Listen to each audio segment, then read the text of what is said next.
Chapter 4. Carl. Clark, man. Calling me West makes me feel like I'm 50 years old. Right. Well, have you ever done an abduction, Clark? No, but I sure as hell know some kids who deserve it. I meant... Yeah, no, never landed a kidnapping case. This will be my first. The fields were much better. The school was way too squeaky clean. Even if the place was too even, too maintained, it was still nature. The clouds loomed ominously in the distance, but I figured I'd have plenty of warning if the rain picked up. I was lounging behind one of the portable classrooms situated along the back half of the school campus. The classrooms made a nice L shape, which blocked me from view in every direction from the main school building. The only window in the classroom was pointed away from me, high enough on the wall that someone would have to deliberately look down toward my corner to spot me. I didn't think that likely for any teacher, and what student would bother to report a loner kid hanging out? With my luck, I'd probably get that one stickler kid, or even worse, it'd be Matt, and then I'd really be in for it. At least I had the internet again. I had one of the first phones available with an actual 4G connection on the US market, with speeds that blazed circles around everything else. It sucked compared to my home connection, obviously, but it was way, way better than the school's shitty Wi-Fi. I was checking through the forum posts I had made last night.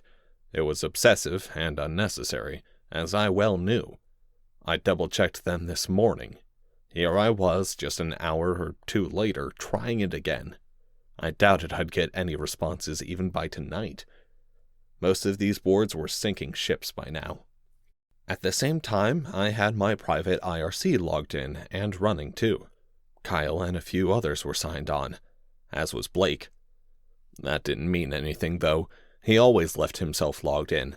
I'd bugged him about it a few times. He'd been marked away automatically by my bot days ago, the last time he'd sent a message. I scrolled back through the log, but there wasn't anything I didn't at least vaguely remember. Then it hit me. One of the logged-in users was Jacob. Jacob was in the same class as Blake right now, unless I was remembering wrong. I opened a private message to him and started poking him for a reply. Nothing came. I waited anxiously, watching the cursor flick on and off in the text box as if I was hypnotized. The screen stubbornly refused to print a new line. Dovlavak? Her voice was way closer than I'd have expected. Startled, I brought my hand up in a defensive posture instantly, but I needn't have worried. There was only one person who'd be cursing in Epilogue on this entire planet. There she was, standing slightly askew on the balls of her feet. She was ready to move at an instant.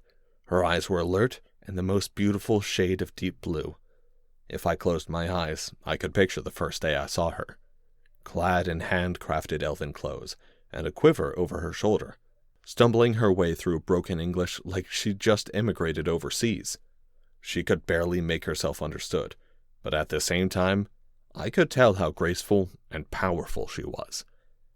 Even now, seeing her as she'd been so many years ago, I could still see that fierce, brave hunter hiding inside. Her hand was clapped over her mouth, as if she'd said something wrong. I thought that weirdly out of character, since Jen had never been reluctant with the more colorful parts of the elven lexicon. But then I noticed her friend a few steps to the side, looking very concerned. "Hi," I greeted awkwardly, shifting back to relaxed again. "Carl, why are you out here?" asked Jen. She seemed to be calming down quickly enough. I shrugged. Felt like a walk. You? I was too embarrassed to admit the truth, that I couldn't find one measly classroom. In response, she pulled out a laminated piece of paper from her pocket, showing me the press pass. "Ah, shirking class. Nice." Jen rolled her eyes. Her friend finally spoke up. I struggled to remember if I'd ever met her before. My instincts leaned toward no. "Jen? You know this guy?" Yeah, this is Carl. Carl, Sarah." Jen gestured to each of us in turn. "The Sarah?" I interjected. "What does that mean?" asked Sarah pointedly. Jen looked confused as well. "Shit. I hadn't gotten the whole story. Back in the first year or two before we'd gone our separate ways, Matt used to go on for hours about Sarah, a girl he'd had a crush on. Whenever girls came up in a conversation between us guys, Blake and I would talk the whole field, but Matt only had eyes for her. He'd just been too uncertain to ask her out when he had the chance. And this being the old Matt, I'd called him out for it. I hadn't realized she was Jen's friend. Suddenly his reluctance made a lot more sense. This was getting tricky. "Nothing," I said. "Never mind." "Nuh-uh," said Jen. "You don't get out that easily." She lowered her voice a little, enough that it wouldn't carry, and leaned in so Sarah couldn't hear. "Tolavna, tola tasaravel." My Eteline was never that great. I struggled with learning the wider vocabulary, and I was too busy to study it in detail, not when there were so many more interesting things I could be doing. When I spoke it, I always felt like I sounded ridiculous. Anyone that wasn't an elf sounded stupid trying to speak it, in fact. There was a wind-like quality to it that just wasn't taught. The way sounds moved through a sentence, I could never grasp it. Jen was a natural. As far as I knew, she was the only human to ever become fluent in Eteline. She sounded so perfect, and every time she used the language, it tickled my ears with joy. Jen had spaced out the words a bit so I could more easily understand them, but normally it flowed like a river through the woods. She once tried to explain to me how it connected to the wind and the trees and something or other nature nonsense. I hadn't really paid attention until she started to sing. I cannot possibly describe what it was like to hear Jen sing in Eteline. Transcendent was probably the best word for it in English. I could have died happy right then, if not for the fact that I would never want the song to end. Jen's expectant stare pulled me back out of reminiscing. Oh, right, she'd asked me a question. I glanced pointedly at Sarah, still watching the two of us curiously. Jen sighed and turned to her friend. "Hey, Sarah, could you give us a minute?" "What's up?" "Remember what I was telling you?" That brought me a shock. What the hell had Jen been up to? Behind our backs? Forget that, behind Matt's back. She might not have been part of the team for nearly as long as the three of us, but still. Sarah nodded. "You owe me big here, Jenny." "Jen." Both Jen and I corrected automatically. Sarah frowned, but turned and walked a few paces away, keeping watch around the corner for any students or teachers. A good friend, it seemed. Jen came and sat down next to me, smoothing out the grass. She leaned back against the portable wall and closed her eyes, her mouth twisted into a frown. "What was that about?" she asked, eyes still closed. I hesitated. "I don't know if I'm supposed to tell you." Jen cracked an eye open, giving me a death glare. "Do I gotta remind you what I can do with just my pinky?" I laughed, but with an honest kernel of truth hidden somewhere within. I'd seen what Jen can do. Not with her pinky, but still. She earned those titles. They weren't just for show. Matt had a massive crush on her. I assume it's her anyway. She looked genuinely surprised. "He told you?" I shrugged. In that first year, we had a lot of long nights in barn haylofts or stables. We didn't have a whole lot to do. Blake and I got it out of him, and after that, he wouldn't shut up about her. You know how he loves his speeches. The description matches up, so I'm pretty sure that's the right Sarah. She was always the one for him, at least for the first couple years. "Oh," Jen answered noncommittally. She closed her eyes again, slouching a bit. She looked like she was exhausted beyond belief. "To do Valencel?" I asked tentatively. No. Well, yes, I'm okay, but stop that. Sorry," Jen added, rubbing her temples. "English, please. I'm having a hard enough time remembering to use it already. Aladu dain dalasas, Valencel, snekeva letashiv." "So, your mother?" She giggled. "You don't have a clue what I said, do you?" Something squirrel brain. "Glad you picked up on the insult. Wouldn't want it to go to waste." She yawned, leaning against the corner of the building. "What's up with the migraines, anyway?" "Consequences of magic?" I ventured. Doesn't usually feel like that. You're the expert. Jen must have noticed the tinge of my regret as her eyes reopened. I'm sure you would have felt it someday, she said quietly. I don't know. I looked up at the sky, watching a bird fly down and land on the rooftop near us. The clouds had rolled away, leaving an empty expanse of blue above us, hiding the endless void of space. I picked off a blade of grass and threw it at the bird. It caught the air almost instantly and fell to the ground, defeated. The bird cocked its head as if it were mocking me. If this were still Styrovale, it probably would have been, as the eyes of an elf magician. If this were still Styrovale, it would have had an arrow through it a second later. Couldn't take any chances. But we weren't, and that meant I probably wouldn't ever get to learn magic. I couldn't even acquire a single Etolend. Etolendi, she filled in. And that was the problem, you know. You thought of it like you were taking something. Like there were single pieces of spells you could just pick up out of the blue. I've heard this lecture, I muttered. Jen's eyes slid shut again, the frown returning to her face. I wasn't the best teacher. No, that's not what I wanted. I never wanted Jen to feel sad. I instantly regretted my words. I had to walk it back somehow. You were a fine teacher. I was a terrible student. My one and only student never learned a thing, Jen pointed out, laughing. Nice try, though. I said. Maybe I just wasn't meant to learn magic. Anandel said Anlev Etola, Jen intoned. I think I've heard that one before, I said sarcastically. It was Jen's turn to pick up a few blades of grass.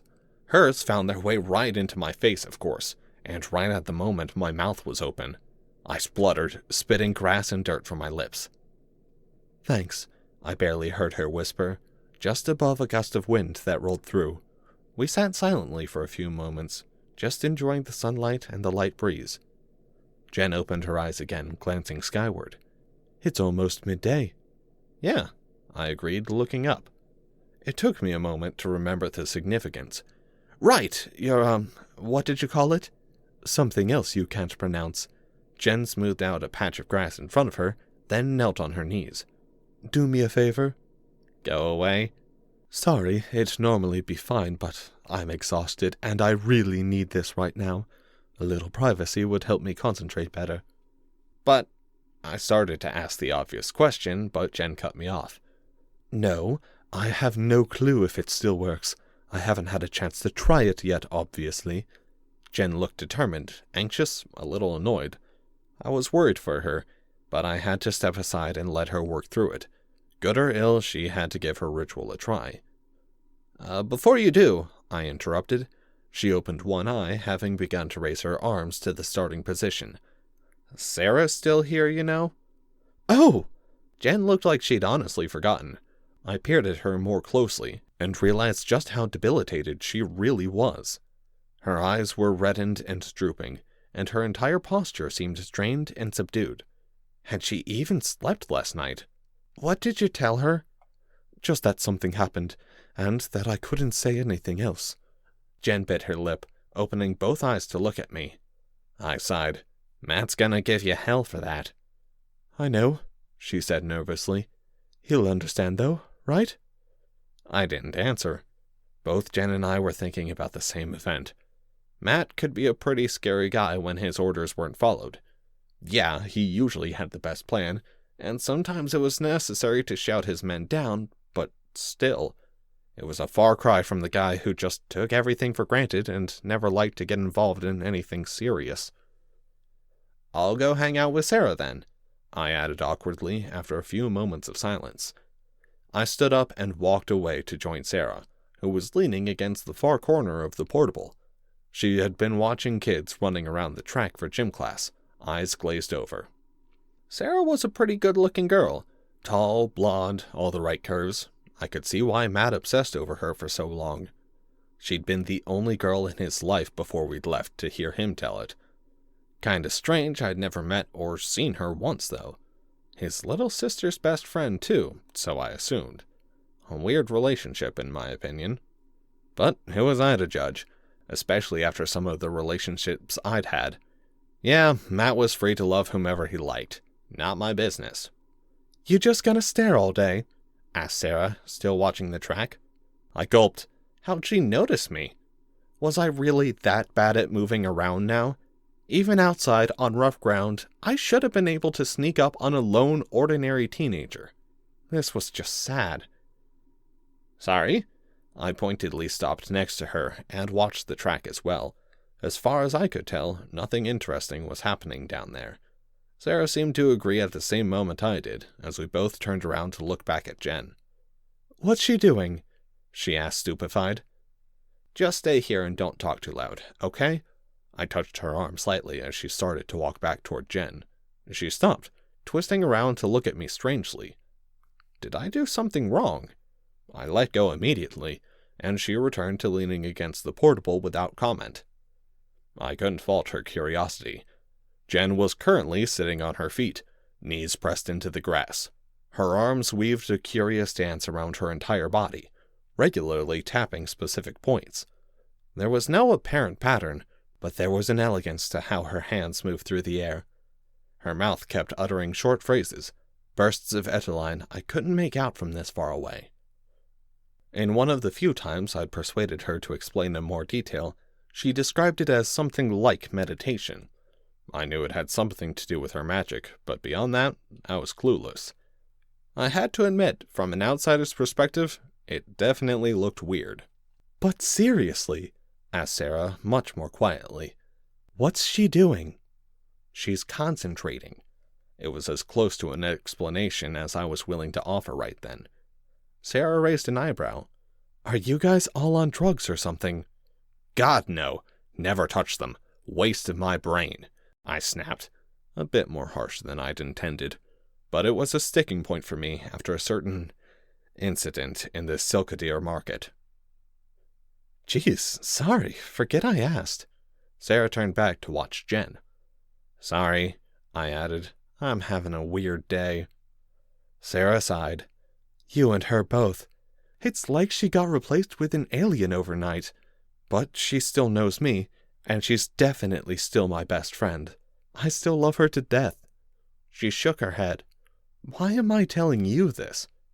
Because I'm here, and because I'm one of the very, very few people in the world who knows what's going on, I answered honestly. She looked at me oddly. Yeah, she shrugged. And about that, Jen refused to tell me anything. I'm guessing you're going to say the same thing? I paused, considering my answer.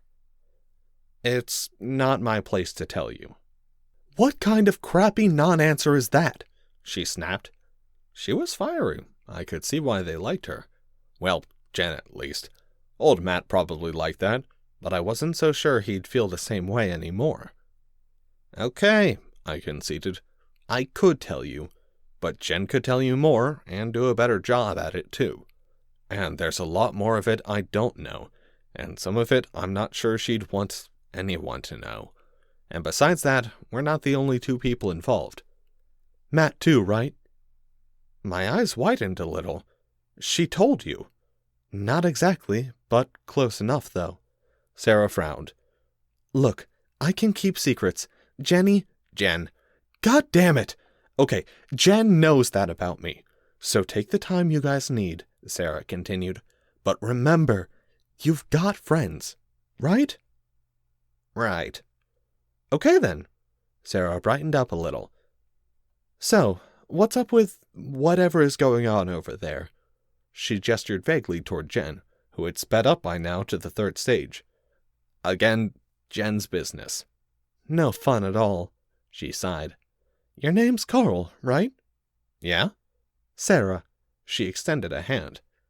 Nice to meet you. I shook it firmly. Of course, Jen had already told me her name a few minutes ago, but apparently she liked to be formal about it. I appreciated that, actually. It was protocol.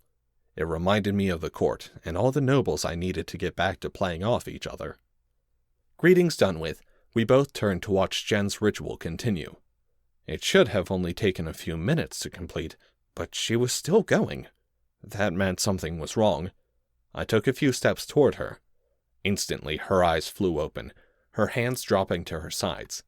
She adjusted herself so she wasn't sitting on her feet, which looked horribly uncomfortable to me in the first place. I sat down across from her, just outside the circle she'd formed in the grass. "Jen?" I asked uncertainly. "Fe todegalitiv," she said slowly, her head swiveled left and right, searching for something I couldn't see. "Fe totovas, ve vasilas, toladasa." She looked like she would keep muttering all day in Eteline if I didn't interrupt. "Scylla, Jen," I said sharply. Jen immediately snapped out of it, staring at me in confusion. It took her a few seconds to come back to her senses. "Sorry, I'm not sure what happened. I thought I felt something, and I kept going at it, but I guess it might have just been the wind." Jen trailed off again. Sarah glanced at me quizzically. "Don't look at me," I answered, shrugging. Jen started.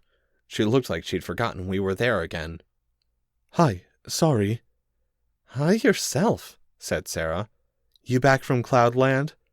"Cloudland?" Jen asked, puzzled. Then her face lit up. "Cloudland!" she grinned. "How could I forget Cloudland?" I was feeling left out. "Cloudland?" "None of your business," Jen and Sarah said in unison.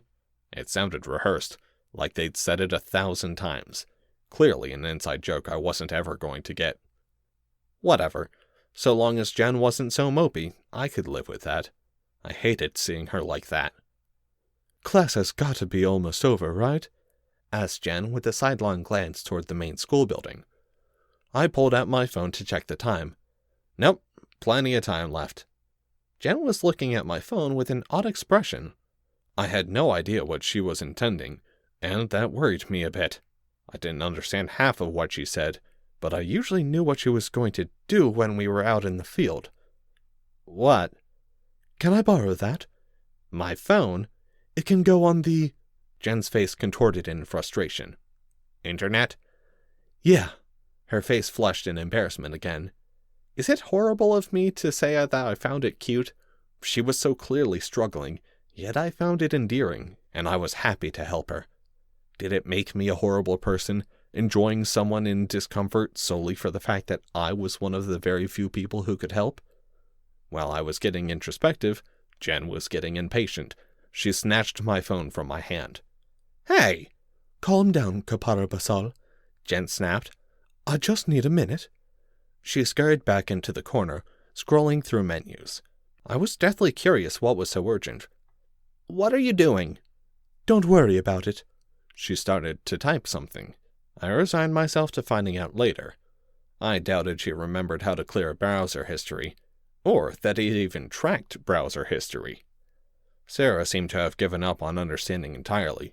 She stood off to the side, watching us in silence. I wished more than anything that she would just disappear. Sarah didn't belong here. Not with us. She wasn't a part of our group. She hadn't been through the pain and suffering, or felt the power and magic. She was just an ordinary person. We were special. Jen and I. Sarah couldn't possibly understand. She didn't deserve to understand. But she was Jen's best friend, and maybe that was something Jen needed right now. I could understand that, I guess. I had a best friend too, and I was desperate to see him. "All good," said Jen finally. She handed the phone back, and I pocketed it without looking at the screen. "Vanendu," she said, giving me a small smile. "No problem." Sarah cut in, killing the moment. "So, are you gonna explain the whole new language thing, or why you suddenly talk with an accent I've never heard before?" Jen swiveled around to face her. "Sarah, She started, but I cut her off. I wanted to save her the effort. "We can't, but act like Jen's only just learned English and you'll be doing her a huge favor." Sarah's eyes widened. "That bad?" "No," answered Jen, rolling her eyes at me. I shrugged. Her accent was greatly diminished as she continued. "I still know English, just not as well as Eto—" "Jen!" I interrupted warningly. She stopped in time. It might have seemed harsh, but any terminology, any details, anything at all leaked to the wrong third party would mean trouble for all of us. I was just looking out for her. Sarah's eyes narrowed. Hey, let her talk! No, he's right, said Jen quietly. Sorry, Sarah. Seriously, I'll tell you if I can. Soon. She hesitated, but she nodded. I'm holding you to that. Getting really tired of that line. The patter of raindrops started up again. A moment later, it opened up into a layered roar of a shower crashing down on the rooftops all around us. We all looked up, shocked. The sky had been practically clear moments before. Was this just a normal Oregon downpour? I glanced at Jen, who seemed just as surprised. I'd seen her do amazing things before. Shifting the weather to favor us in battle was even in her repertoire. Jen? She answered me instantly. Nope. We'd been thinking the same way as usual. Come on. Pulling on our cloaks, we hurried to the nearest entrance. The rain was coming down in buckets. We made it inside before we got soaked. It was lucky that the portable had a slight overhang cover, else we would have been drenched almost immediately. Sarah glanced at the nearest clock. We should get back to class. Yeah, I replied. What will you do? Jen asked me. She had a point. I could hardly hide outside in the downpour. Class is almost over. I'll just head to the cafeteria now. Say I was let out early. I'll grab us a table in the corner. Selenu, see you there. Jen started walking away, and Sarah hurried to catch up. I don't envy Jen now. Sarah seemed like she'd be hard to shake off. There was no way Matt would be okay with her joining our conversation at lunch, though. Once we met up with Blake, we had some serious planning to do. The food wasn't as bad as I remembered. Sure, it was mostly bland, generic American foods, but it could have been worse. To be honest, I kind of missed pizza, even unremarkable pizza like this. Pizza and soda were things Sire Vale could definitely use. I had no idea how to carbonate water and flavor there, but maybe Jen and I could devise something else with magic. Magic, right? We had magic. Who'd want to live on this stupid planet when you could have magic? My eyes of improving our quality of life would have to wait, though, as the only human to ever achieve anything with Elven Atola walked into the cafeteria. Or, more accurately, jogged in. Jen looked like she was trying to get through the room as quickly as possible, without drawing attention to herself, weaving through the crowd. She didn't have much skill in it, to be honest. She mostly just stuck to the edge of the room, for better or worse. Cities and crowds were my turf. Jen was at home in the forest. I spotted Sarah a few steps behind her, trying to get Jen's attention and point her in the right direction, but evidently failing. I stood up and waved at both of them. Jen spotted me immediately and beelined for the corner where I'd found a table, abandoning her route entirely. It was an unpopular corner solely on the basis that it was furthest away from the serving line. Most kids didn't care where they sat, so long as they were with friends, so they'd unconsciously gravitate toward the opposite end by default. Great for people like me, since we got the other half of the cafeteria to ourselves. Relatively, of course. It wasn't like we were alone, but there was a clear amount of space between groups here, so we could talk without fear of being overheard too much. Jen sat down across from me, Sarah right next to her. They both pulled home lunches in those ubiquitous brown paper bags, practically in unison. I raised an eyebrow. Not to be rude, but Sarah can't be here. She knows that, started Jen, but Sarah interrupted her. I know that. I'm gone as soon as Matt gets here, but until then, I'm sticking to Jen, so deal with it. I raised my hands defensively. Okay, sorry. I finished off my lunch, glancing around the cafeteria to seem uninterested. As Jen pulled out her food, she made a few brief hand motions, muttering something under her breath. She did this every time she ate, but had never explained the significance to me. I just passed it off as some elf ritual, not worth my time to figure out. Sarah, of course, had no idea what she was doing.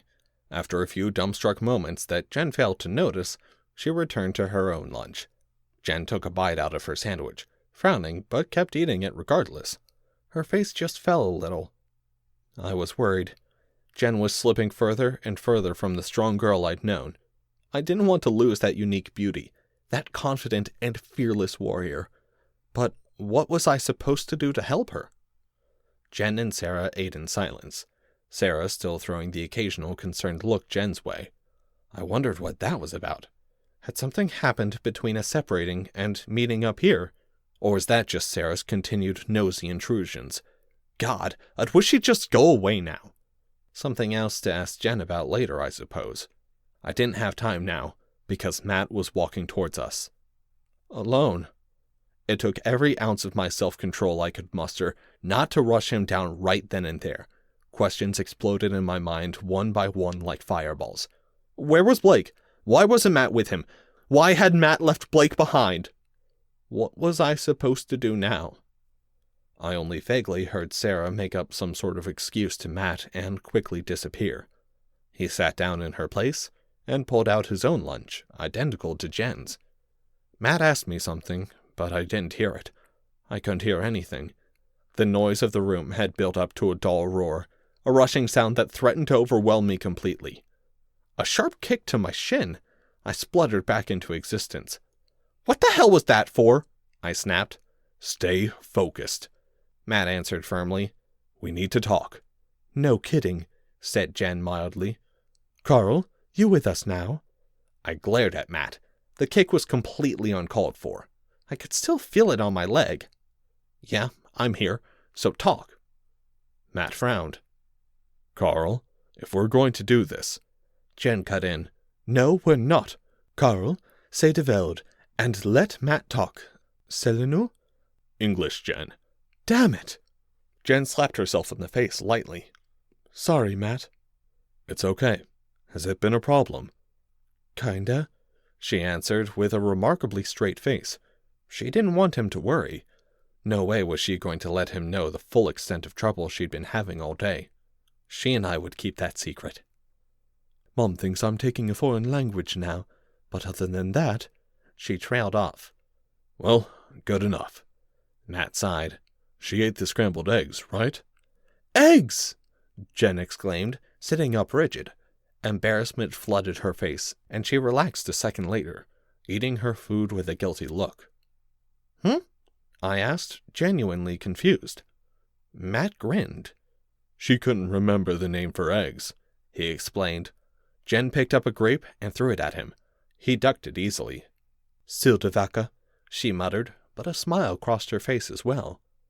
They were both so casual. I couldn't understand it.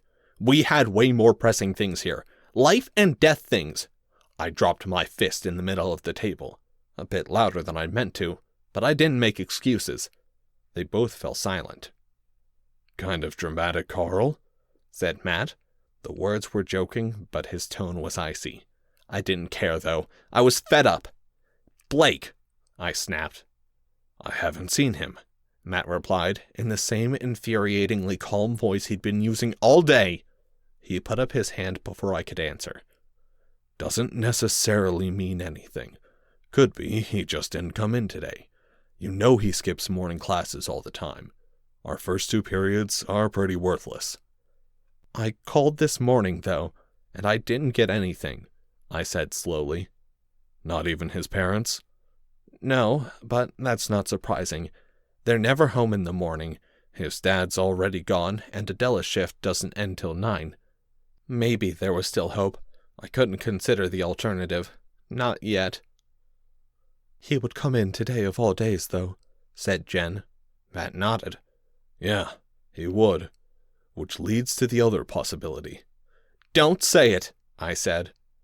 Carl, we have to figure out what we're doing if he's... Don't you fucking say it, I snarled, a bit too loud. People at a nearby table looked over, startled. I lowered my voice again. He's just at home. Carl, Matt began, but I was done with this.